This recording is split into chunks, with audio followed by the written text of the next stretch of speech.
ISO 22000 version 2018, vous voulez mon avis sur cette révision? Eh bien, je vais vous le donner. Dans les cahiers des charges de la révision, il était imposé aux normalisateurs, aux représentants des pays, un certain nombre d'éléments pour cette révision. Intégrer la norme actuelle, enfin, la version 2005, dans une structure cadre, universelle à l'ensemble des normes ISO, mais également clarifier un certain nombre de concepts, et puis la rendre peut-être plus facile d'utilisation pour les petites structures et pour les entreprises des pays en développement.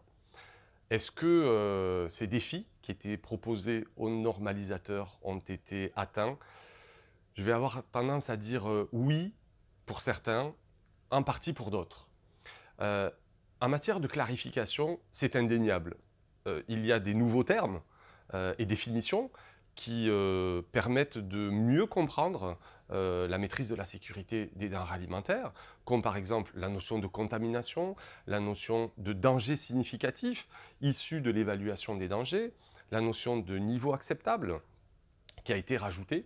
Il y a également certains termes qui ont été clarifiés, qui méritaient d'être précisés. Évidemment, la notion de PRP, de PRPO et de CCP. Je pense déjà qu'au travers des définitions, cela a permis de clarifier ces concepts qui sont parfois un peu abscons. L'autre défi, c'était effectivement de rendre cette norme plus adaptable et utilisable pour les petites structures. Mon conseil, c'est toujours garder la simplicité dans la construction de votre système de management. Je dis souvent, faites en sorte de construire un système simple, souple, solide, et notamment au travers de la documentation, où j'applique souvent le bon principe de la règle des 3 U. Chaque document de votre système doit être utile, utilisable et utilisé.